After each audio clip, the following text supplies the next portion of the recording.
Hi everyone, it's nice to see a few familiar faces but also some new ones. So my name's Eliza, I'm a paediatric and adult specialist audiologist working for Australian Hearing. I've got lots of slides so I'm going to have to and fro a bit.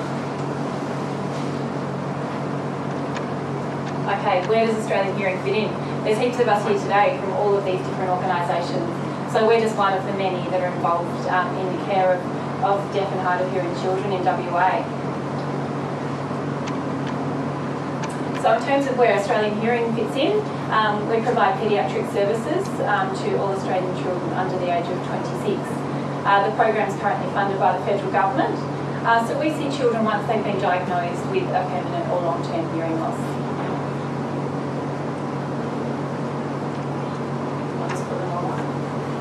Okay, so this is a list of some of the things that we do.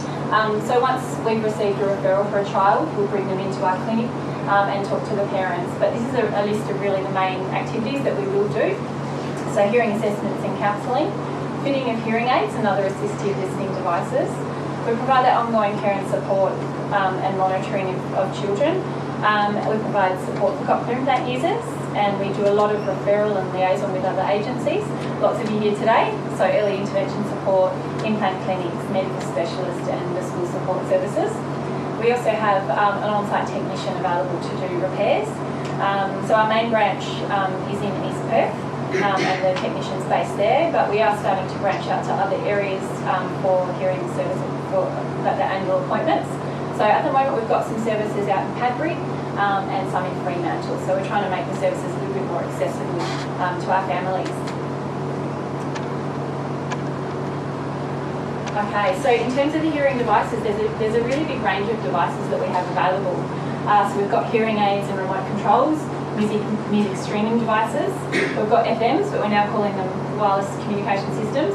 It's a bit of a mouthful, so we're kind of still calling them FMs a little bit.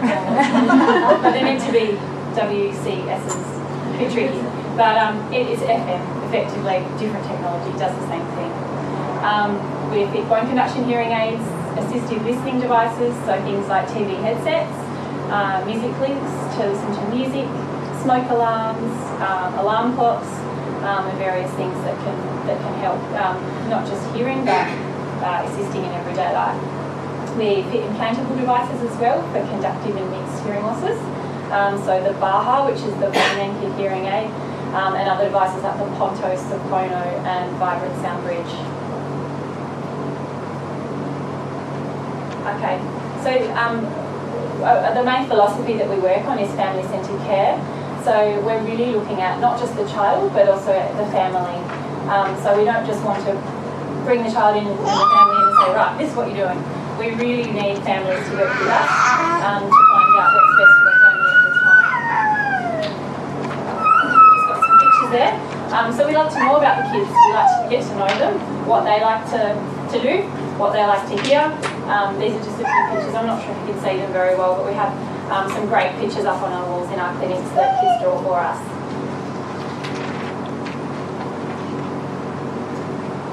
So we're also continually looking at ways to improve our services.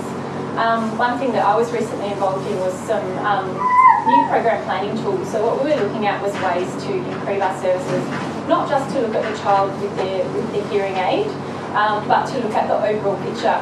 So how that child's feeling, how that child's communicating, what difficulties they might be having, how the parents are feeling.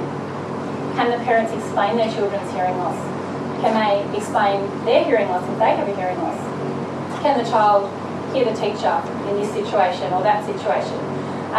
Again, they're quite small, but I've put a few of the different questionnaires that we're using up there now. I'll just give you an example of how I've used one of them recently.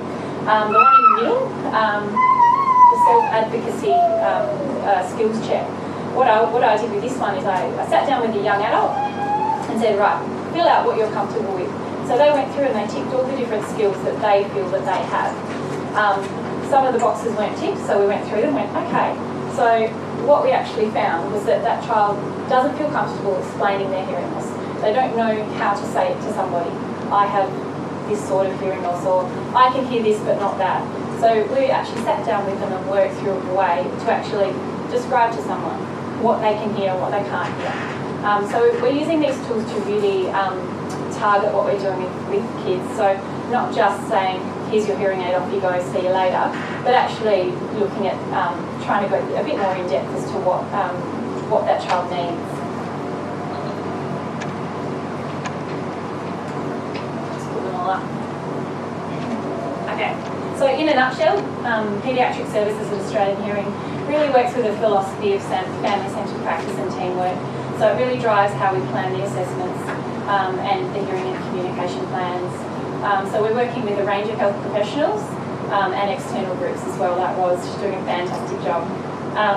So we also continually adapt to new research. We've got a fantastic team in our head office and also at the National Acoustic Laboratory. They do lots and lots of research, and they flow some of those changes down through to us when they've got some really great data to back up new research and new practices. So we have a long-term ongoing approach in our role to the management and support of families with deaf and hard of hearing children, and we're providing those services from birth all the way up to 26 years of age. If you want any more information, there's our website, and we're also on Facebook, which is great. And then this is just something quick. This is something you might not know about your audiologist. So these are just a few pictures of me on my travels in my work. So we go all around Australia. I've been to East Arnhem Land, I've been to Lalluna, I've been all around Australia, plane, train, cars, providing services not just to depend on the city, but out in the country as well.